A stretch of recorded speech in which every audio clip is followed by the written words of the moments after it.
Everyone thinks your phone photographs your fingerprint, but the physics proves the opposite. A grid of 2,000 tiny capacitors maps your ridge through solid glass, and it's mapped in 2 milliseconds. No light, no camera, it feels you. Every unlock, every payment, every app login rides on this one pad, reading you correctly in about 200 milliseconds. Faster than a blink. Get the physics even slightly wrong and one of two things happens. A stranger unlocks your phone or you get locked out of your own. So how does a slab of glass feel the shape of a finger? Start with the one part everything else is built on. Picture two flat metal plates facing each other, with a thin slice of non-conductive material wedged between them.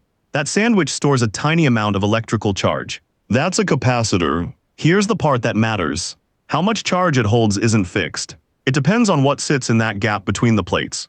That in-between material has a name, the dielectric. Swap the dielectric and the number changes. Fill the gap with air and the capacitor holds one small amount of charge. Fill it with something denser and it holds noticeably more, from the exact same plates at the exact same voltage. So a capacitor isn't just a storage bin. Because the stored charge tracks the material in the middle, it doubles as a tiny sensor for whatever fills that gap.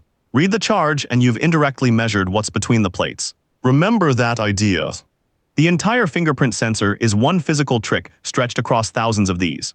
Measure the charge, infer the material. No cameras anywhere in that sentence. Everything from here is just that principle scaled up and squeezed under glass. Now scale that single capacitor down and copy it thousands of times. Etched just under the glass is a flat grid of roughly 2,000 metal plates, packed shoulder to shoulder. Each plate is astonishingly small, narrower than a single fingerprint ridge is wide. So one ridge doesn't sit over one plate. It sits over several at once. But wait, a capacitor needs 2 plates and the chip only built 1. Where's the second? You bring it. Your skin is faintly conductive, salty water and all. The moment your finger lands, your skin becomes the second plate for every one of those 2,000 capacitors simultaneously. One finger, the missing half of 2,000 tiny sandwiches at the same instant. And the material wedged between your skin and each metal plate. The glass itself or the sapphire coating on premium phones. That hard, clear layer you're pressing on is the dielectric, the non-conductive filling in the middle. This is the whole answer to reading through glass. The glass was never in the way. The glass is the gap that makes the measurement possible. Your finger on top, the etched plate below, the glass between. 2,000 complete capacitors form the instant you touch, waiting to be read. Here's where the pattern appears. A fingerprint isn't flat. It's tiny hills and dips. Ridges are the raised lines. Valleys are the gaps between them. Press down and the ridges flatten hard against the glass, skin touching coating directly. The valleys can't reach. They hang back, leaving a microscopic pocket of air trapped over the plate beneath them. Now recall the one rule from earlier. Charge depends on what fills the gap. Under a ridge, the gap is glass then skin. Under a valley, the gap is glass then air. And air and skin are wildly different fillings. Air stores far less charge than your skin does. So a plate under a ridge ends up holding measurably more charge than a plate under a valley. Same voltage, same glass, different reading, purely because one has skin above it and one has air. The chip now sweeps all 2,000 plates and records a charge number for each. High here, low there, high low. Those numbers become pixels. Bright for ridge, dark for valley. Line them up across the whole grid, and a black and white picture of your fingerprint assembles itself out of pure electrical readings. Nothing was photographed. The image was felt. So why build it this way instead of a tiny camera? Because a camera only sees a flat picture, and a flat picture can be faked. Hold a photo or photocopy of a fingerprint to a capacitive sensor, and it reads as one uniform sheet.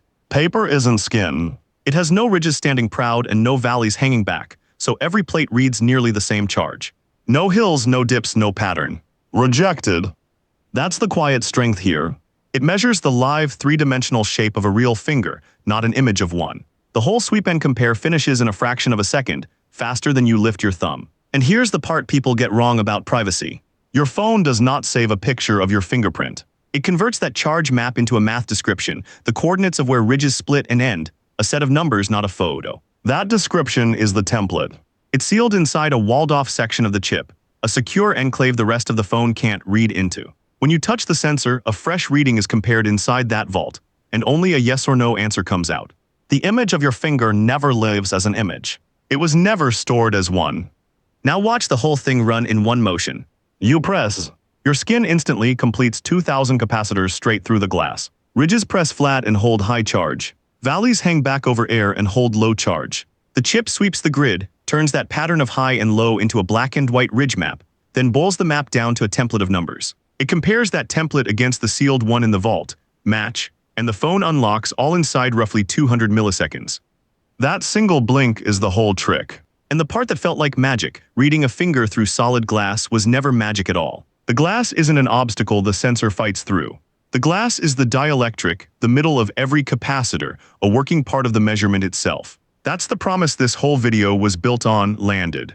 One ridge sitting over many of 2,000 capacitors mapped through glass, and not one camera anywhere in the machine. So the next time your phone opens at a touch, remember what it actually did. It never took your picture.